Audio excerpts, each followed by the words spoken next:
नमस्कार दोस्तों। कल एक बड़ी खबर आई है। जैसा कि आप लोगों को पता होगा कि दिल्ली में पहले नंबर की पोजीशन पर हैं सीएम अरविंद केजरीवाल और दूसरे नंबर पर हैं डिप्टी सीएम मनीष सिसोदिया। यहाँ पर यह हुआ है कि कल सीबीआई द्वारा मनीष सिसोदिया से 8 घंटे की पूछताछ के बाद उन्हें गिरफ्तार कर लिया गया। इसके बारे में डिटेल से जानेंगे कि क्या है पूरा मामला, आबकारी नीति क्या है और इस पर सीबीआई ने क्या कहा। लेकिन उसके पहले एक क्वेश्चन पूछेंगे, इस सीबीआई की स्थापना कब हुई थी? सीबीआई की स्थापना किस वर्ष हुई थी? इसका जवाब आप कमेंट सेक्शन में दीजिए और इसका जवाब मैं दूंगा आपको वीडियो के अंत में। चलिए शुरू करते हैं। कल बताया जा रहा है कि दिल्ली के डिप्टी सीएम मनीष सिसोदिया को 8 घंटे की पूछताछ के बाद सीबीआई द्वारा गिरफ्तार कर लिया गया और आरोप यह लगाया गया कि कई सारे अनियमितताएँ हैं दिल्ली की नई आबकारी नीति में। जो नई लिकर पॉलिसी आई थी उसमें कई सारी अनियमितताएं पाई गई हैं। वास्तव में क्या है कि दिल्ली सरकार 2021 में दिल्ली एक्साइज पॉलिसी लाई और इसे बाद में हटा भी लिया गया। सीबीआई का आरोप यह है कि मनीष सिसोदिया ने कॉपरेट नहीं किया। जब पूछताछ हो रही थी इन्वेस्टिगेशन में, इन्होंने कॉपरेट नहीं किया, सही से जवाब नहीं दिया, इसलिए उन्हें गिरफ्तार कर लिया गया। 22 फरवरी को मतलब 4 दिन पहले गृह मंत्रालय ने मनीष सिसोदिया से पूछताछ करने के लिए अनुमति सीबीआई को दे दी थी। चलिए जानते हैं दिल्ली की न्यू लिकर पॉलिसी को, जो हमारा मेन टॉपिक है। न्यू लिकर पॉलिसी जो दिल्ली की थी उसमें क्या था, ऐसा क्या मामला था। 2021 में नई लिकर पॉलिसी लाई गई दिल्ली सरकार द्वारा। जो लिकर शॉप होते हैं वहाँ लोगों को दारू खरीदने और वहाँ खोली जाएगी, कहाँ खोली जाएगी, कहाँ कितने खोली जाएगी, ये सब गवर्नमेंट के कंट्रोल में होता है। लेकिन नवंबर 2021 में सरकार नई लिकर पॉलिसी लेकर आती है। इसमें यह बोला गया है कि दिल्ली को 32 जोन में बांटा गया है, जो और प्रत्येक जोन को 27 वेंडर्स, जो प्रत्येक जोन में 27 वेंडर्स होंगे। और साथ ही साथ यह बोला गया कि गवर्नमेंट शॉप को भी बंद कर दिया जाएगा और सारे शॉप जो हैं वो प्राइवेट होंगे। और हर म्यूनसिपल वार्ड, जो म्यूनसिपल वार्ड होता है, वो हर म्यूनसिपल वार्ड में 2 से 3 वेंडर्स होंगे।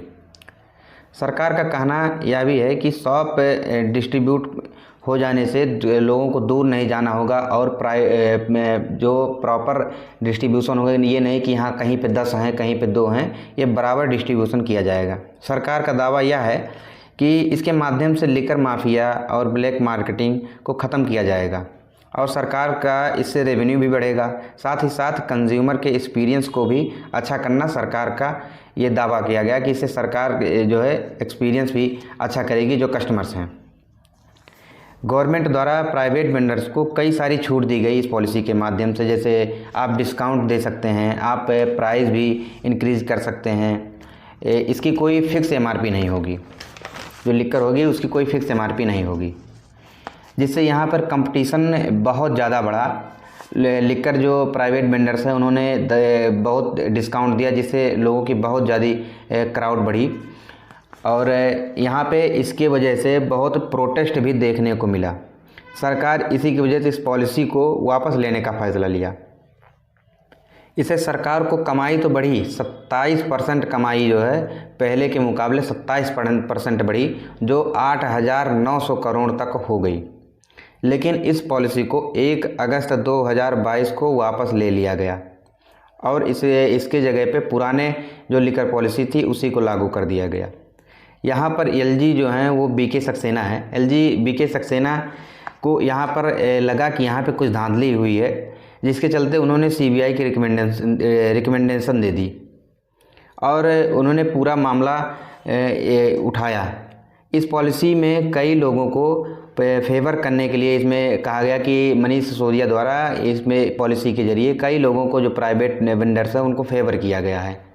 अब यहाँ पर चीफ सेक्रेटरी से इस पर रिपोर्ट मांगी गई और चीफ सेक्रेटरी ने ये रिपोर्ट बीके सक्सेना जो एलजी हैं और सीएम अरविंद केजरीवाल के सामने रखी गई, जिसमें सीधे सीधे मनीष सिसोदिया पर आरोप लगाया गया कि इस पॉलिसी के पहले तो इसमें एलजी के बिना अप्रूवल के यह पॉलिसी लागू की गई।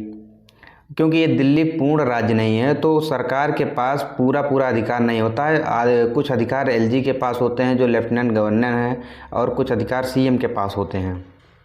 दूसरा यह कि विदेशी बियर पर सरकार पहले 50 रुपये का सेस लगाती थी, उसे भी अब हटा लिया गया और कहा गया कि मनीष सिसोदिया ने इन वेंडर्स से फेवर के बदले पैसे लिए हैं।